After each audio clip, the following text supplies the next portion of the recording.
The Mendon-Honeoye Falls-Lima Sentinel welcomes you to this edition of the Mayors and Supervisors Weekly Update, brought to you by... Each week, our community makes history. Each week, you make history. And each week, there's only one source to turn to for the first take on history. You know what that is? Subscribe to the Sentinel right now to discover the history being made in your own backyard.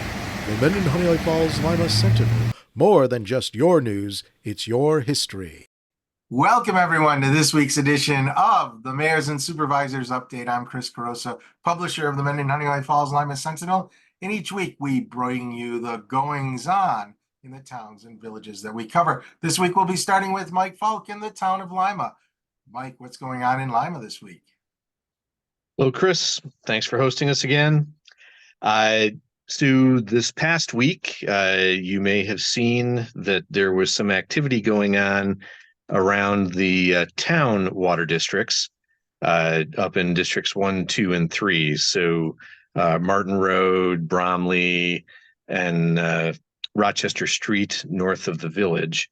The Livingston County Water and Sewer Authority was doing an inventory of the pieces of the water district and some mapping of them so that they could find them easily, shut-off valves, hydrants, etc.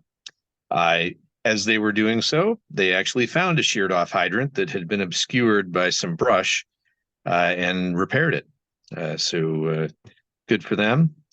I can also tell you that they did leak testing this past week on District 2, which is, again, the section of Rochester Street north of the village. So hoping that that turned out fruitfully, and we'll know next week.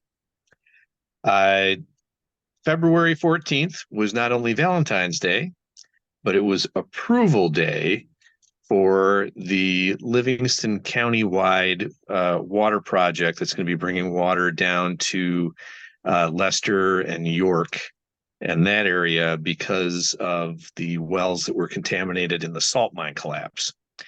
There was $20 million set aside in that fund. And of course, when there is a big settlement like that, it is actually New York State that is the custodian of the money. It has taken a long time to go through all of the legal requirements to actually get them to free it up to get the project started. But on February 14th, they did. So you'll see that project starting soon. If you are using the VA system for medical appointments, surgery, etc., you are familiar with them putting a band on your wrist when you go into the facility. I'm here to encourage you to take the band home with you and destroy it rather than throwing it in the trash at the VA. That band contains a link to your entire medical file, and you do not want to have that fall into the wrong hands.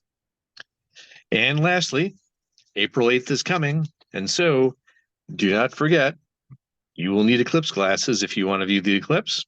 We do have them here at the town hall, $2 a pair. Come on in and see the clerk, and we will hook you up. And that's all I've got, Chris. All right, thanks, Mike. Over to John Moffat in the town of Mendon. What's going on in Mendon?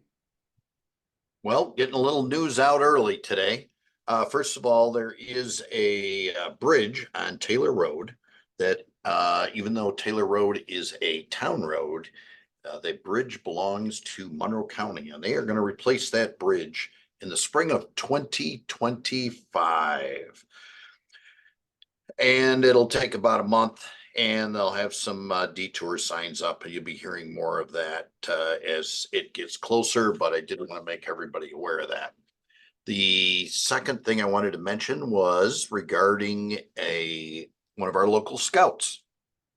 As many of you know, our former library that is located at 15 Monroe Street has been utilized for a youth center in what I call the back portion, or the portion that was added on to the original library. When I was a kid, that's all we had was the original part up in the front towards Monroe Street, but it was added on in the 70s, and that is the youth center. So the original part, which built in the 1930s, we have allowed the Girl Scouts to use that as a meeting area. So the one particular scout by the name of Molly. I want to make sure I get her name right. She is working on a gold award, and the Girl Scouts got permission from the town board to use the 2 rooms in that old portion of the library. And the Girl Scouts have for their service unit, and they've had a hard time finding a place to meet on a regular basis. So they would usually meet at various leaders' houses. They had a lot of work to do in there, a lot of cleaning up and a lot of organizing. And one of the rooms is going to be used for meetings, and the other one is going to be used for the storage of camping equipment, badges, and crafts and supplies. They have organized the crafts and for the troops to use, and they purchased storage bins. I was over there yesterday, and they've done a very nice job of organizing things.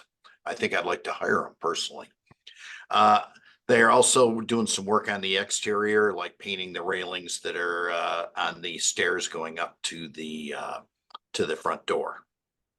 So I meet with her periodically as the Toady-Acton Scouts are working towards this gold award, and they're doing a really nice job of it. And for some reason, Mary Repass is her name. I'm sorry, I fumbled on that a little bit earlier, but really looking forward to it. And there will be a ceremony this spring to formally open it, and with a little, I'm sure, ceremony. So we're very happy to provide this space for the Girl Scouts and all their endeavors. Thank you.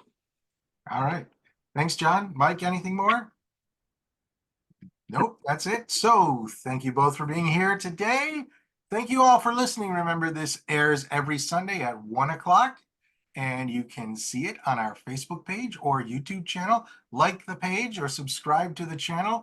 And when it is broadcast, those platforms will notify you and remind you to watch it while it airs. That's all for this week. Oh, by the way, sorry, one more thing.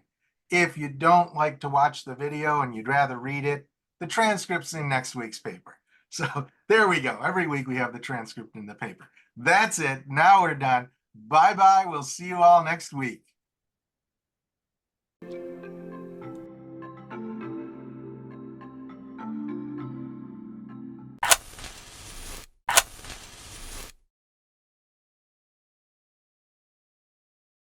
Imagine yourself communicating with a difference. Pan-Dimensional Solutions helps you do this. Whether live spectator events, taped broadcasts, or real-time audience-engaging programs, you can benefit immediately from the tools Pan-Dimensional Solutions will share with you. Do you want to make a difference? Contact us at pandimensional.com.